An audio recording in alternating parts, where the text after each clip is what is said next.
राधे राधे। जिंदगी का सफर चैनल में आपका स्वागत है। रोज की तरह श्वेता 8 बजे सोकर उठी।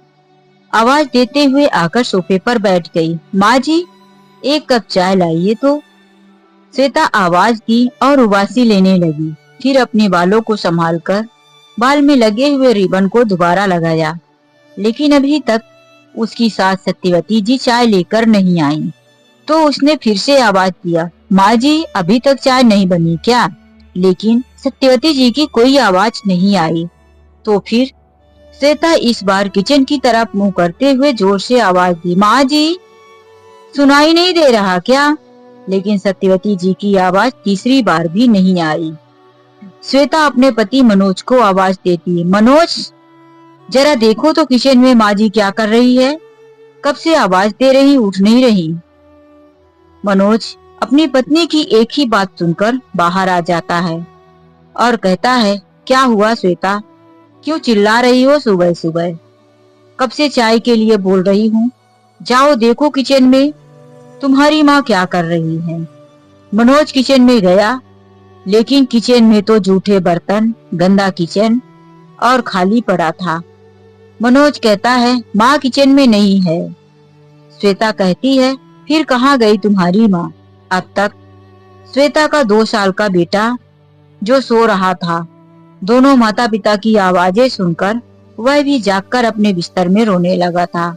श्वेता अपने बच्चे को उठाकर लाई और कहने लगी कि कहाँ गई माँ जी? खुद श्वेता किचन में जाती है। किचन में बर्तनों का ढेर पड़ा था, गंदा किचन था। माँ जी का कुछ पता नहीं। अब श्वेता गुस्से में झल्लासी गई, तुम्हारी माँ का दिमाग खराब हो गया है क्या? अभी तक तो बर्तन भी नहीं धुले, हमें ऑफिस भी जाना है। कब चाय बनेगी, कब हमारा टिफिन बनेगा? और अब मुन्ना भी सोकर उठ गया है, उसके लिए भी दलिया बनाना है। आखिर यह सब कैसे हो पाएगा? दोनों पति पत्नी एक दूसरे की तरफ देख बातें कर ही रहे थे कि अभी दरवाजा खुला और सत्यवती जी जॉगिंग शूज पहने हुए घर पर आई। शूज निकालते हुए वह दोनों की तरफ देखी कि मनोज बोल पड़ा, माँ, तुम कहाँ गई थी? आखिर घर का सारा काम पड़ा है, यह कौन करेगा? सत्यवती जी ने जो जवाब दिया सुनकर बेटे बहू के पैरों तले जमीन सरक गई। कुछ समय पहले की बात है, जब सत्यवती जी अपने मायके में ब्राह्मी की पढ़ाई कर रही थी। लेकिन उनके माता पिता का कहना था कि अब बेटी 17-18 साल की हो गई है, इसका ब्याह कर दें। आगे की पढ़ाई अगर ससुराल वाले चाहेंगे तो यह कर सकती है। सत्यवती जी का मन नहीं था, वह बीएड करना चाहती थी, लेकिन उनके पिता के सामने एक नहीं चली। उनके पिता ने उनकी शादी एक अच्छे घराने में कर दिया। खानदान और कमाई वाला घर था, लड़का वकील था, सब कुछ बड़े अच्छे से चल रहा था। लेकिन जब सत्यवती जी ससुराल आईं, तो उन्होंने अपनी इच्छा जाहिर की, माँ जी, मुझे आगे की पढ़ाई करना है, मुझे बीएड करना है। सत्यवती जी की सास यह सुनते ही मुंह फाड़कर चिल्लाने लगे, अरे बहू, तुझे पढ़ाई करनी है तो तू अपने मायके में ही रहती। यह मायका नहीं, तेरा ससुराल है। यहाँ घर गृहस्थी संभालने आई है, स्कूल कॉलेज जाने नहीं। यह सुनकर तो सत्यवती जी के अरमान धरे के धरे रह गए। एक बची थी उम्मीद कि पति से बात करती हूँ, शायद उनके पति बीरेन जी यह बात समझे। उन्होंने बड़े प्यार से अपने पति बीरेन जी से कहा, मुझे बीएड करना है, मैं टीचर बनना चाहती हूँ, आप मुझे अनुमति दे दीजिए और अपनी माँ को भी समझाइए। बीरेन जी ने कहा, तुम्हें पढ़ाई करने की क्या जरूरत है? हमारे घर में जैसा चल रहा है वैसा चलने दो, किसी चीज की कमी तो नहीं है। जो तुम पढ़ लिख कर कमाने जाओगी तो हमारा घर चलेगा। सत्यवती जी का अरमान टूट गया। उन्होंने सोचा, नई नई शादी है, कुछ महीने साल गुजर जाएंगे तो इसके बारे में मैं बाद में बात करूंगी, शायद है कि यह लोग मान जाएं। सास जो कि शादी से पहले बेटी बनाकर रखूंगी ऐसा वादा करके लाई थी, लेकिन ससुराल में बहू तो बहू होती है, यह कहकर सास घर के सारे काम उनको सौंप देती है। खुद को कहती है कि अब मैं घर के कामों से रिटायर हो गई हूँ। बहू, यह घर तुम्हारा है, तुम अपनी मर्जी से इस घर को चलाओ। लेकिन सत्यवती जी की अपनी सास भी अपनी मर्जी से नहीं थी। हर वक्त सास का आर्डर रहता, बहू यह कर लो, बहू वो करो, खाने में आज नमक ज्यादा है, तुमने अच्छे से आटा नहीं गूंथा, रोटियां नरम नहीं आई है। खाने में भी कई तरह की कमी निकालती, हर काम में कहीं न कहीं कमियां निकालती रहती। सत्यवती जी सबकी इच्छाएं पूरी करने में लगी रहती। ऐसे ही करते करते उनको 2 साल गुजर गया था। तीसरे साल उन्होंने एक बेटे को जन्म दिया जिसका नाम मनोज था। 2 साल तो उनको कोई सुना नहीं। बेटे के आने के बाद घर गृहस्थी के काम और बेटे की जिम्मेदारी, अब तो वह मुंह भी नहीं खोल सकती थी कि मुझे आगे की पढ़ाई करना है। जब उनका बेटा 3 साल का हुआ तब फिर एक बार सत्यवती जी ने अपने पति से कहा, अब तो मनोज 3 साल का हो गया है, कहो तो मैं किसी प्राइवेट स्कूल में ही नौकरी कर लूं। मेरा बड़ा अरमान था कि जिस तरह से मेरी टीचर लोग मेरे स्कूल में पढ़ाने आती हैं, उसी तरह एक दिन मैं भी मैडम बनकर किसी स्कूल में पढ़ाने जाऊंगी।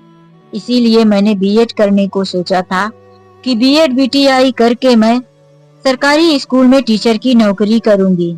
लेकिन अब 2-3 साल बीएड बीटीआई करने में जाएगा, इससे हमारा बहुत समय बर्बाद हो जाएगा। कहो तो मैं किसी छोटी मोटी नजदीकी प्राइवेट स्कूल में पढ़ा कर ही अपने सपने पूरे कर लूं। लेकिन इस बार तो सास ने घर में हंगामा खड़ा कर दिया। शर्म नहीं आती? लोग क्या कहेंगे, दूध मुहे बच्चे को छोड़कर नौकरी करने गई है। लगता है घर में खाने पीने की कमी पड़ गई है। जो घर की बहू को कमाने बाहर भेज दिया, अगर दोबारा बोलने की हिम्मत की तो मुझसे बुरा कोई नहीं होगा। चुपचाप घर गृहस्थी के कामों में मन लगाओ। काम नहीं आता वह अच्छे से सीखो, जब देखो नौकरी नौकरी। यह कहकर सत्यवती जी को उनकी सास ने चुप करा दिया। अब धीरे धीरे बेटा मनोज 5 साल का हुआ। मनोज अब स्कूल भी जाने लगा था और सत्यवती जी के दिल के अरमान दिल में ही धरे रह गए थे। उनके अरमान उनके दिल में दफन हो गए थे। कुछ समय गुजरा कि उनकी उम्र के इस पड़ाव में एक बार पेट की बीमारी आई तो सहन नहीं कर पाई। पेट दर्द का बहाना था, आनी तो उनकी मौत थी। वह दुनिया को छोड़कर चली गई। अब घर के और भी जिम्मेदारी सत्यवती जी के ऊपर आ चुकी थी। वह बेटा मनोज को पढ़ाने लिखाने में कोई कसर नहीं छोड़ती। वहीं उनके पति जो वकील थे, वह हमेशा अपने काम ऑफिस में व्यस्त रहते थे। सत्यवती जी को ही सब कुछ संभालना पड़ता था। उनके पति वकील थे, हमेशा सच्चा केस ही पकड़ा करते थे। एक बार कई गुंडों का केस उनके पास आया। उन्होंने वह केस लेने से मना कर दिया क्योंकि उन गुंडों की साफ साफ गलती नजर आ रही थी। उनकी आत्मा ने उन्हें नहीं कहा कि वह उन गुंडों को कोर्ट से बरी करवाए। वह तो चाहते थे कि गुंडे मावाली हैं, गलत काम किए हैं तो इन्हें सजा दे, सजा मिलनी ही चाहिए। इसीलिए उन्होंने वह केस लेने से मना कर दिया। गुंडे उन्हें धमकी देकर गए, यदि हमारा केस नहीं लिए तो तुम भी कोर्ट में ज्यादा दिनों तक टिक नहीं पाओगे। वीरेन जी काफी निडर और साहसी व्यक्ति थे। वह उनकी धमकियों से नहीं डरे। वह अपना कोर्ट आना जाना बराबर चालू रखे। लेकिन एक दिन सत्यवती जी को खबर आई कि कोर्ट से लौटते वक्त उनके पति का एक्सीडेंट हो गया और वह इस दुनिया को छोड़कर चले गए। वहीं घटना स्थल पर उनकी मौत हो गई थी। हॉस्पिटल में उनका मृत शरीर सत्यवती जी को देखने को मिला। कुछ लोगों का कहना था कि उनके पति का एक्सीडेंट हुआ नहीं, करवाया गया था। उन्होंने अपने पति के इस एक्सीडेंट की रिपोर्ट भी करवाई थी, लेकिन ना कोई गवाह ना सबूत। घटना स्थल पर यही साबित हुआ कि यह एक्सीडेंट है, जिसकी वजह से फाइल बंद कर दी गई। अब सत्यवती जी के ऊपर उनके बेटे मनोज की जिम्मेदारी पूरी तरह से आ चुकी थी। कुछ दिनों तक तो उनके पति के कमाए हुए पैसे थे, जिससे वह मनोज की पढ़ाई लिखाई में खर्च करती रही। लेकिन आखिर जमा पूंजी कितने दिनों तक चलने वाली थी। अब मनोज मात्र 10 साल का था और सत्यवती जी के ऊपर घर गृहस्थी और कमाने की भी जिम्मेदारी आ चुकी थी। सबके ना रहने पर सत्यवती जी अब मन में सोचने लगी कि आखिर बेटे को पढ़ाने के लिए मुझे ऐसा कौन सा काम शुरू करना चाहिए। इस दुख की घड़ी में उनका दिल अब नहीं कर रहा था कि वह बाहर जाकर काम करे। जब मन में अरमान था तो काम करने नहीं मिला, लेकिन अब उनके सारे अरमान ठंडे पड़ गए थे। उन्हें अब बाहर नौकरी करने का दिल नहीं करता था।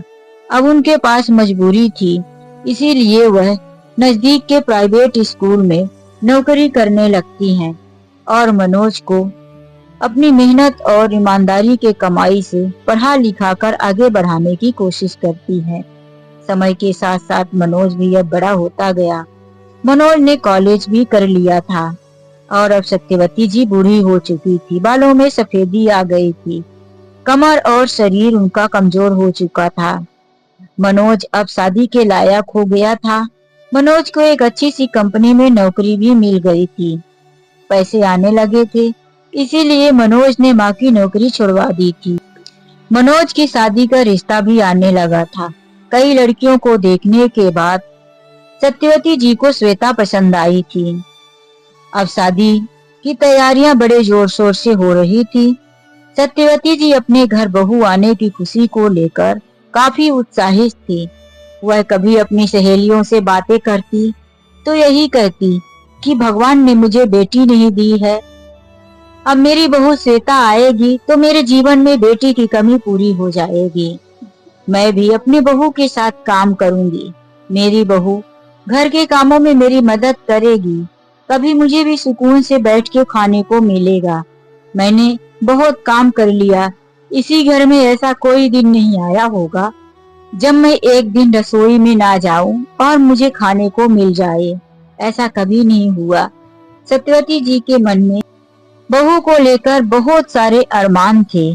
बहू के साथ बातें करेंगी, बहू के साथ शॉपिंग करने जाएंगी, बहू के साथ मिलजुल कर किचन का काम करेंगी।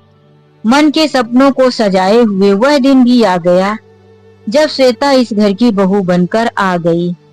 आज मेहमानों से पूरा घर भरा हुआ था। श्वेता घर में दुल्हन बनकर आ गई थी। मुंह दिखाई की रस्म थी। उनकी कई सहेलियां बैठी थी। श्वेता को भी मुंह दिखाई की रस्म पर लाया गया। आज सत्यवती जी बड़े प्यार से अपने सहेलियों के बीच ही अपनी बहू से पूछ बैठती हैं, बेटी श्वेता, तुम मेरी बहू नहीं बेटी हो। मैं तुमसे एक बात पूछना चाहती हूँ। निडर होकर जवाब देना। अब आगे क्या करना चाहती हो? संकोच मत करना।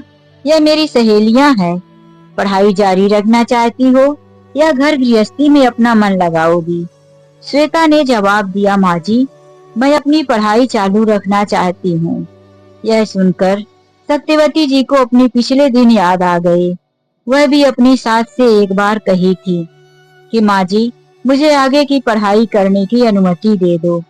सत्यवती जी तुरंत हाँ कह दी। हाँ बेटी, जो मेरे साथ हुआ वह तेरे साथ नहीं होने दूंगी। तू अपनी पढ़ाई पूरी करना चाहती है तो आजादी के साथ कर। अभी मैं जिंदा हूँ। घर गृहस्थी की कामों की तू चिंता मत कर। श्वेता बहुत खुश हो गई अपनी सास की बातें सुनकर। दूसरे तीसरे दिन से ही श्वेता कॉलेज जाने की तैयारी करने लगी। सत्यवती जी घर के सारे काम जैसे पहले किया करती थी वैसे ही करती। शुरू में तो उन्हें कोई दिक्कत नहीं थी, क्योंकि उनकी बहू अब कॉलेज जो जाती थी और बेटा नौकरी पर जाता। धीरे धीरे समय गुजरता गया। अब श्वेता को आए हुए पूरे 6 महीने गुजर चुके थे। आज तक श्वेता ने अभी किचन की तरफ रुख नहीं धरा था।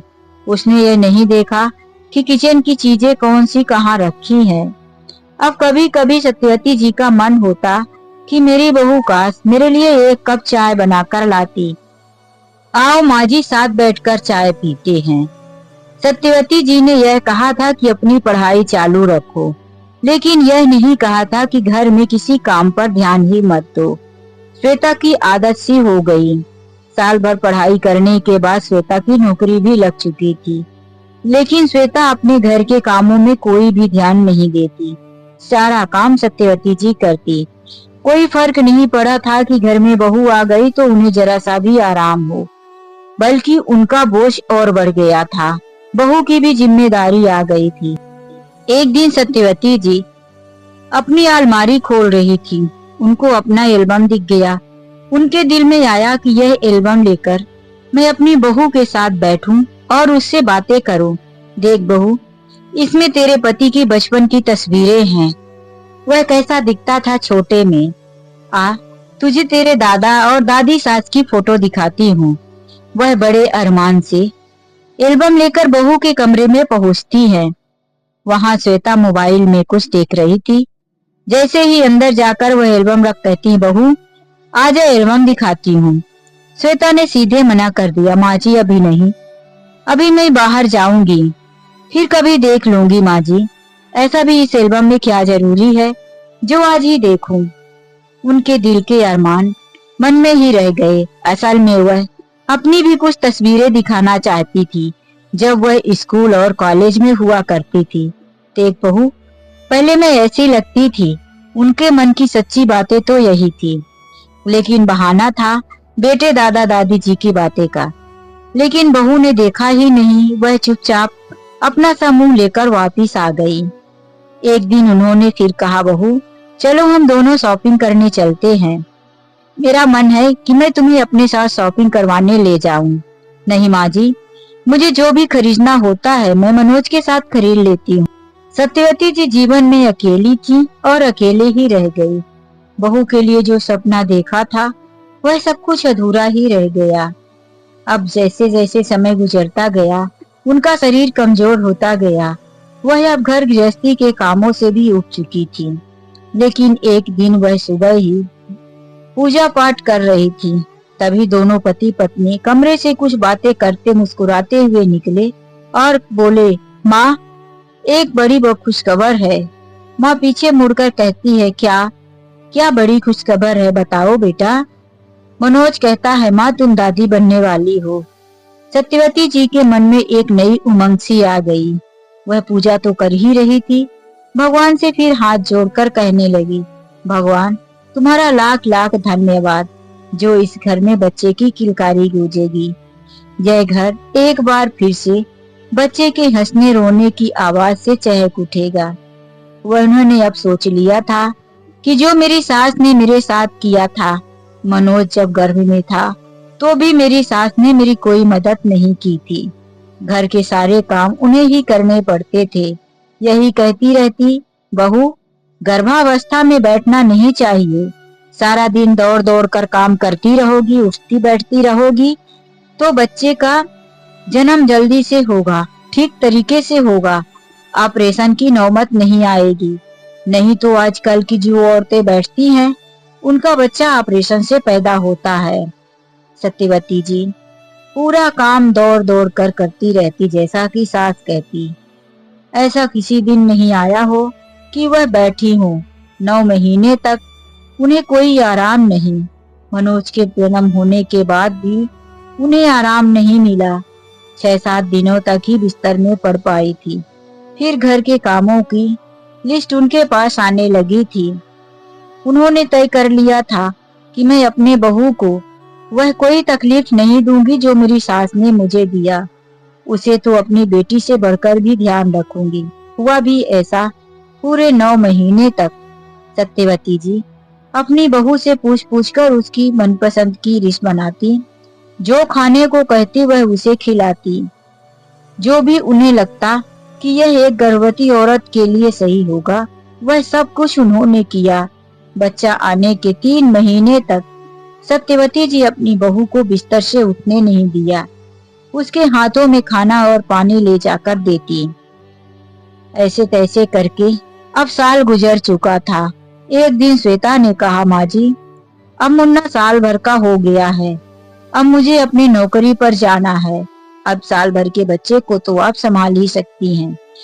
वैसे भी घर में रहकर श्वेता ने साल भर तक कोई काम तो किया नहीं था। कमर दर्द का बहाना बनाकर घर में लेटी ही रहती थी। लेकिन अब घर के काम मुन्ने के साथ संभालना बड़ी मुश्किल हो रहा था। सत्यवती जी परेशान हो रही थी। मुन्ने का जन्मदिन आने वाला था, 1 साल वाला। आज घर में सब तैयारियां चल रही थी। सत्यवती जी की एक ननद थी बिमला, जो कि सत्यवती जी उसे अपनी छोटी बहन की तरह मानती थी। लेकिन उनकी ननद अपने भाई और माँ के रहने तक सत्यवती जी को कुछ नहीं समझती थी।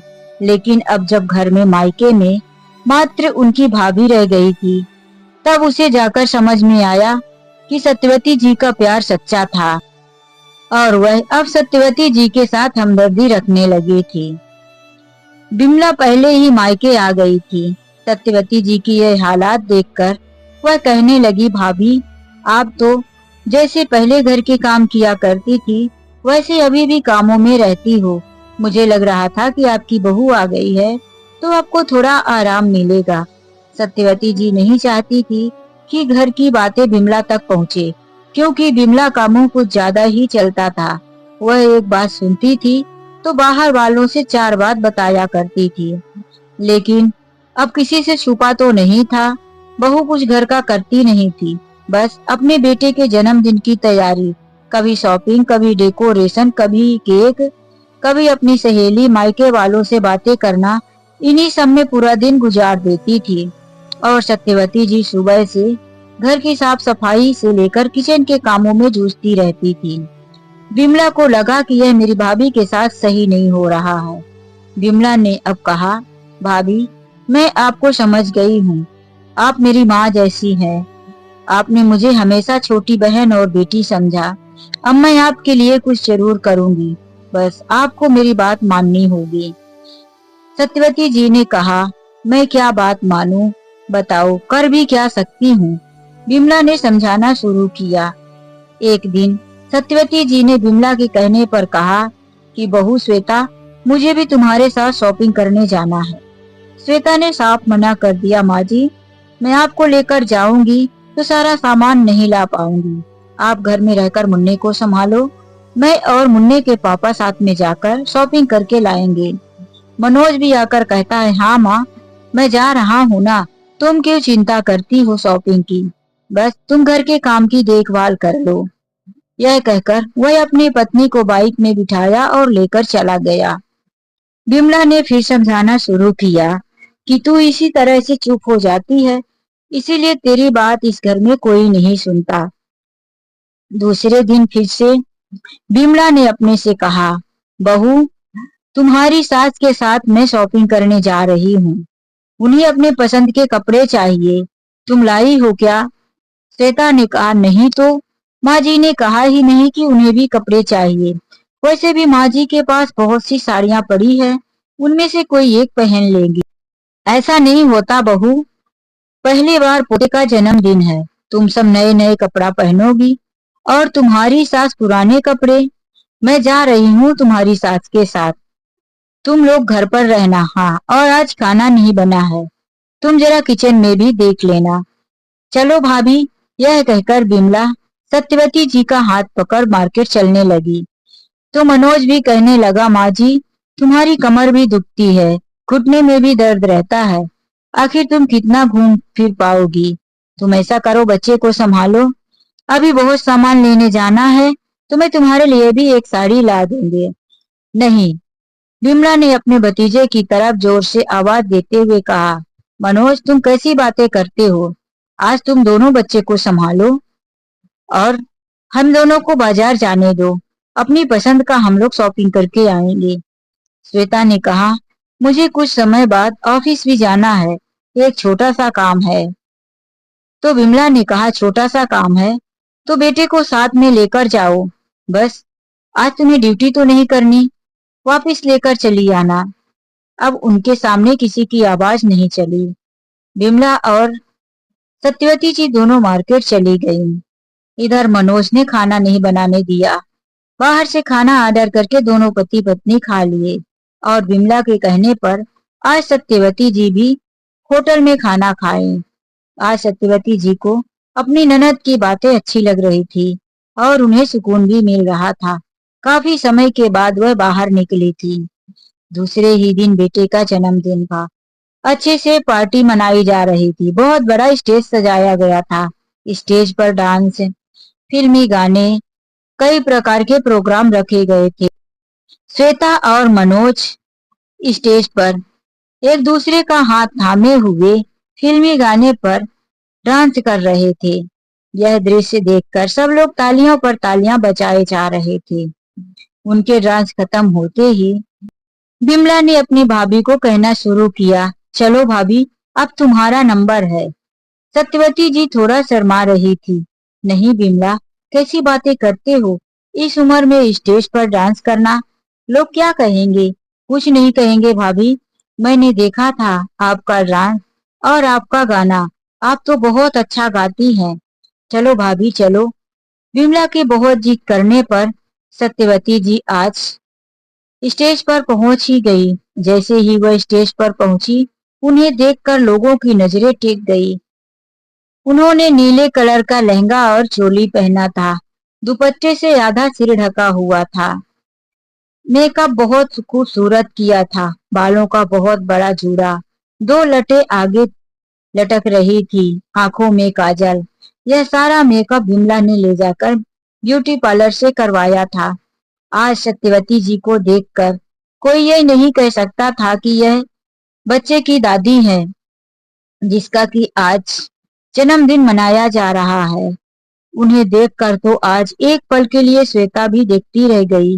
अरे, माँ जी ने यह कैसा रूप बनाया है, पहचान में ही नहीं आ रही। सब लोगों की तालियों की गड़गड़ाहट मनोज और श्वेता के डांस से भी ज्यादा बज रही थी। श्वेता और मनोज और साथ में श्वेता के मायके वाले, जो कि स्टेज के सामने वाली कुर्सी पर ही बैठे थे। श्वेता ने मनोज की तरफ मुंह करते हुए बोला, अब ना जाने तुम्हारी माँ इस स्टेज पर क्या करने वाली है। इतना मेकअप और लहंगा पहनकर तो आ गई है, आज तो इतने लोगों के सामने नाक कटाकर ही रख देगी।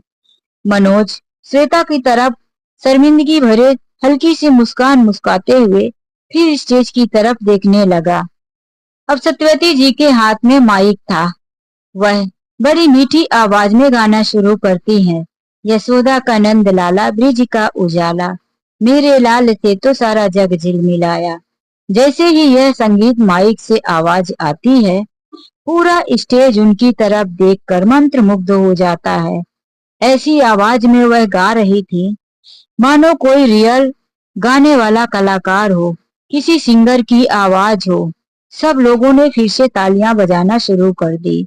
आज लग ही नहीं रहा था कि कोई आम घर गृहस्थी का काम करने वाली औरत गाना गा रही है। सब उनके गाने को बड़े प्यार से सुनने लगे।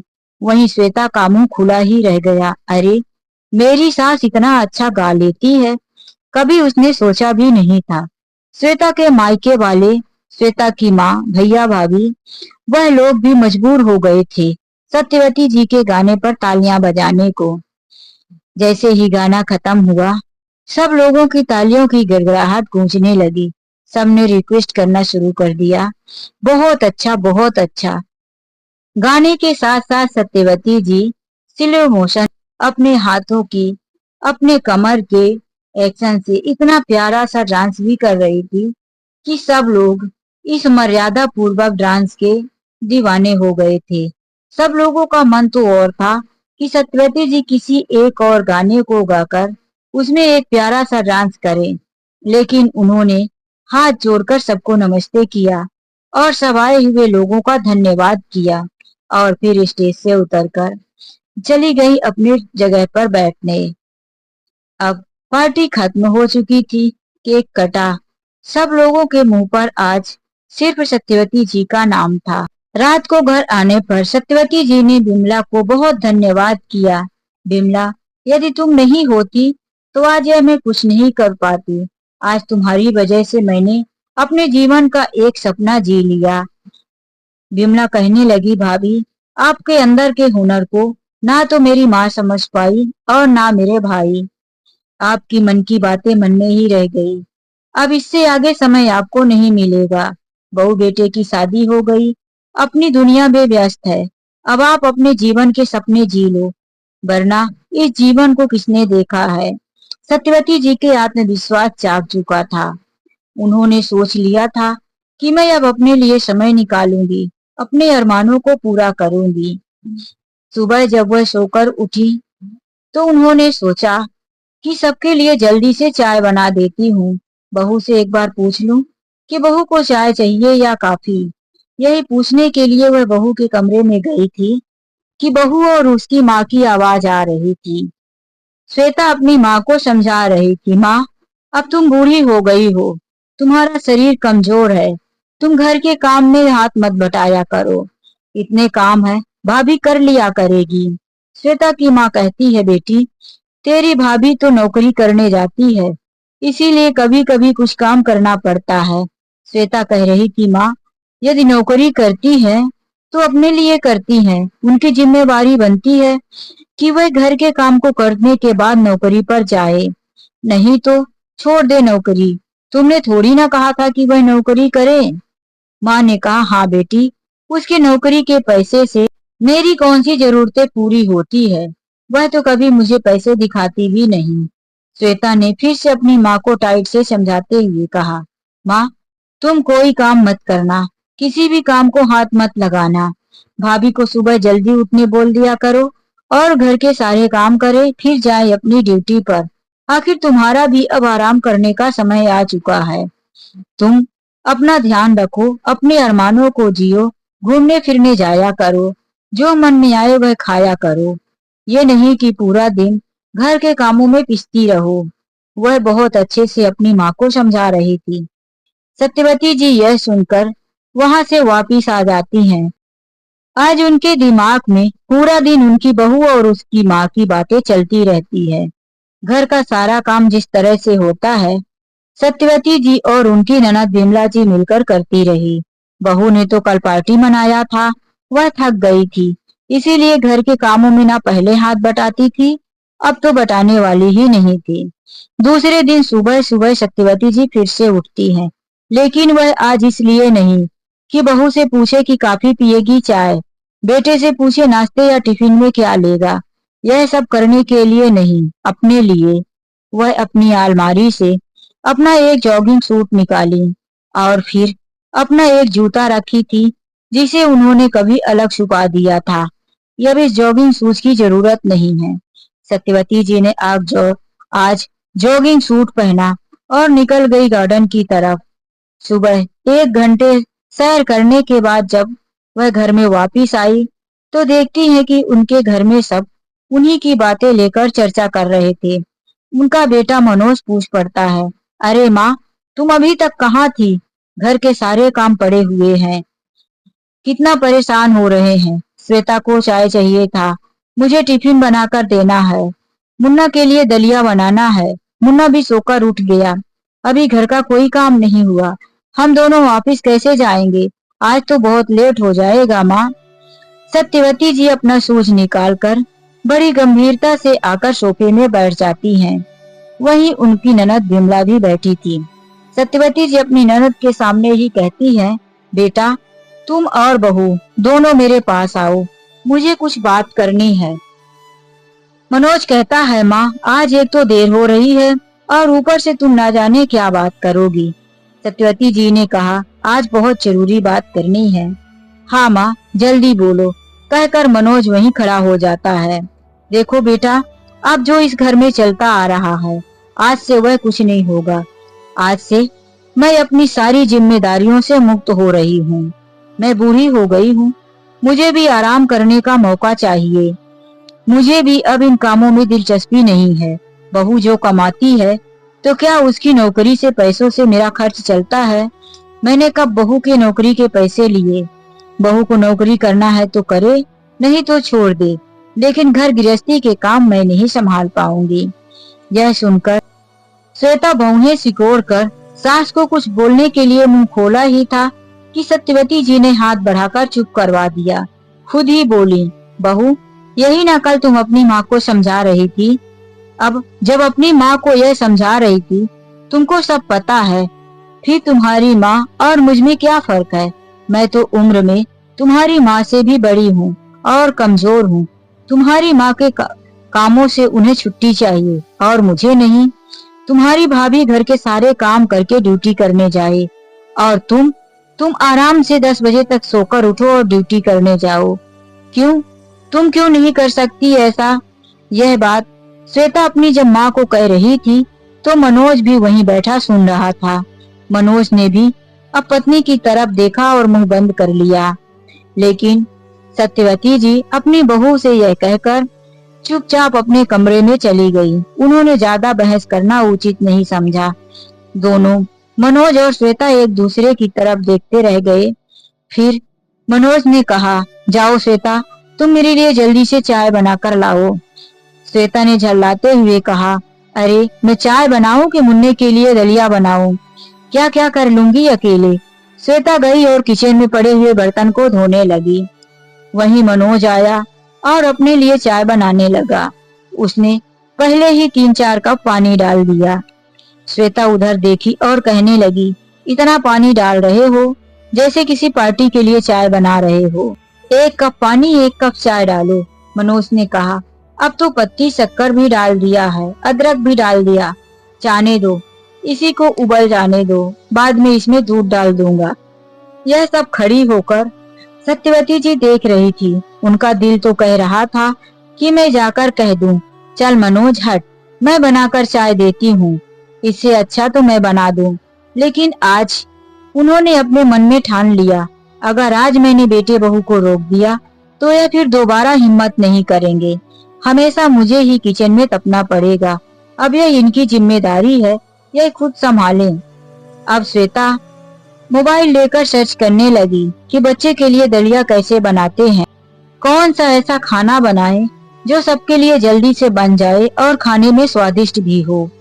मोबाइल में सर्च करने में उसका इसी में 10 मिनट समय निकला जा रहा था। सत्यवती जी यह भी देख रही थी। उनका फिर से दिल कहा कि नहीं, चलो मैं आज कर लेती हूँ। लेकिन फिर उनके अंदर से आवाज आई, बिल्कुल नहीं, यदि आज मैं कमजोर पड़ गई तो बहू कुछ नहीं कर पाएगी, उसे सीखना ही होगा, यह उसकी जिम्मेदारी है। जो काम पहले कर लेना चाहिए, अगर वह आज थोड़े तकलीफ सहकर करेगी तो कल इसी घर गृहस्थी के कामों में वह सफल होगी। अब सत्यवती जी को मन में एक बहुत सुकून मिल रहा था, इसलिए नहीं कि उन्हें काम से आजादी मिल गई थी, बल्कि इसलिए कि वह चाहती थी कि उनके जीते जी उनके रहते उनकी बहू अपने जिम्मेदारियों को समझ ले। बेटा घर गृहस्थी को समझे कि माँ ने किस तरह से घर को संभाला था, आज है कल नहीं। उनके जाने के बाद बेटे बहू को कितनी दिक्कत हो सकती है।